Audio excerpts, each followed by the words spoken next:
Hey everybody, how y'all doing? I'm gonna give you guys a small recap and review on the new episode of Grisaia no Rakuen. In other words, you could call it the Eden of Grisaia or La Eden de la Grisaia.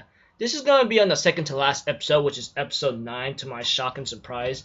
Like honestly, I really expected Grisaia to have at least the Rakuen. I expected the Rakuen season to actually have 12 episodes at most, or possibly 11 if anything. But seeing how it's setting itself up for the major or epic event for what is to come, especially you visual novel readers or the other people, you all know what I'm talking about. Yeah. Anyways, this episode came out pretty cool, just everything's just a setup, just like saying hello and giving out goodbyes. But depending how it goes, it just all has to go into it. So if anything else, let's continue. Okay, at the beginning of the episode, all the girls boarded the ship, and pretty much Amane cries so bad, and then runs to hug Kazuki so hard that because she thought her friend was dead, but Kazuki reminded her I already told you, right, that I'll meet you again when back in camp when I made you escape. And Amane says absolutely nothing and still hugged her, And after that, all the girls were told to get to work, on a ship, submarine, whatever you want to call it, that kind of thing. And, you know, um, after a couple moments here and there, Yuji is confronted by the woman that he killed her father. Well, this woman pretty much wants to kill him because he killed her father, like when he was still doing assassinations for Heath Oslo, etc. But Later on, as time continues on, we see to it that she will let him go and doing the suicidal run against Heath Oslo himself. But yeah. Anyways, after a couple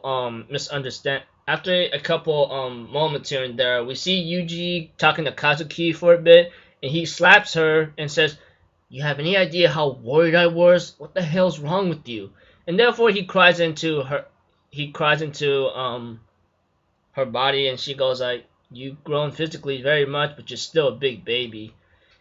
After a couple comedic moments here and there, Yuji gets irritated about what Kazuki's doing, and then kind of did something that I don't really know, but possibly something that could be considered ugly, if anything.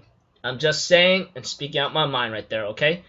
Don't get any crazy ideas. I mean, those of you who kept up the visual novels or even kept up with the anime series, y'all know what I'm trying to think about because we already seen what's up. Those of you who haven't watched this series and listening to this review right now, you're going to be confused because you don't know what it's really like between Yuji and Kazuki, okay? I'm not going to get into detail on that. You're going to have to check out one of my reviews for that, if anything. Until then, let me continue. As the episode progressed, before Yuji goes into a mission, there was a scene where Kazuki gives him two options, but Yuji decides to take on Heath Oslo himself because this is what he has to do. And later on, after a couple moments and talking with the girls, Michiru with her other personality. Those of you who kept up with the series or read the visual novels, y'all know what her other personality is.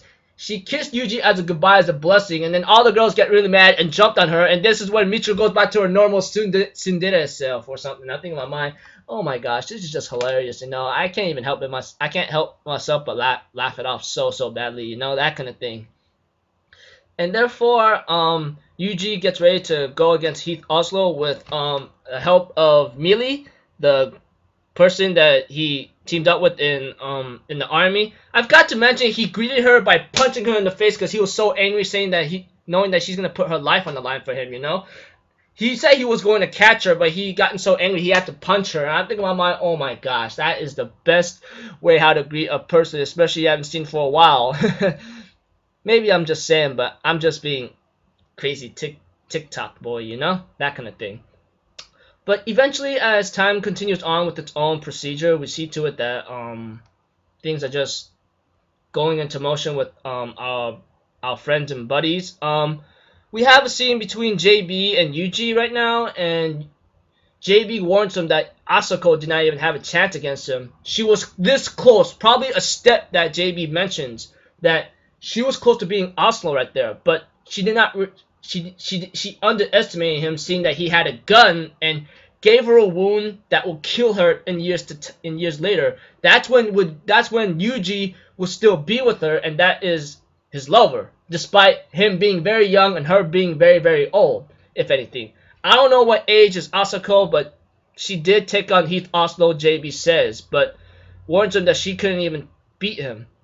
But Yuji says that he has to take care of this once and for all. It won't bring Asako back, but he wants to take down the man he hates a lot. And then he tells JB that he will return, and she tears up and says, yeah, shut up. Go ahead and commit your suicide, you know, that kind of thing. As for Yuji going off to face Heath Oslo, which is about 700-something kilometers away or something, but going by helicopter would not take too long for him.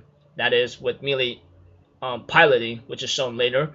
But Kazuki, on the other hand, says that her job is not done. She wants to take down and destroy the Thanatos system once and for all, because right now, from where it is right now, like it's depending on generators, like wind lance generators. You know, you guys know what I'm talking about, right? Those spinning things that the wind blows away and then it produces a lot of electricity. That's what the Thanatos system is depending on right now. For the meantime, Kazuki wants to destroy the system before he also even gets to it, or even grabs onto it, or even has a chance to even like take control of it. You know what I'm getting at. Sorry for being a little confusing here and there, but eventually we see to it that Yuji is really getting ready for his battle, and we have Kazuki talk to a certain board director about what is up right now, and she says she's Thanatos and she has an idea for them, you know. Though I'm not going to go into detail since I kind of forgotten about it. I'm very sorry if I'm very, very vague, but you're going to have to go watch the episode yourself, or those of you visual novel players, you all know what I'm talking about. If you even if you read the visual novels, they already know what's up. But we see to it that Yuji's thinking in his mind right now, and he goes to a bodyguard, grabs him by a chokehold or something like this, you know. You guys know what I'm saying. And he says that, Heath Oslo, I'm back, and I'm here to finish my business with you. And breaks the neck of the bodyguard or something that's standing by. And I'm thinking in my mind, oh boy, here comes the freaking killer mode of Yuji, man. He's gonna go like that. Next episode, it's supposed to be the final one, I heard, and supposed to finish off the series of the Grisaia, you know. Anyways, this episode came out pretty cool, you know. I actually had my enjoyment here and there, and I'm actually looking forward to the last one, if that is the last one. I don't know how they're gonna wrap it up, but guaranteed to all heck right now, it's gonna get really crazy, because I heard Rakuen is supposed to be literally crazy, like epic crazy, like because of these events happening, you know.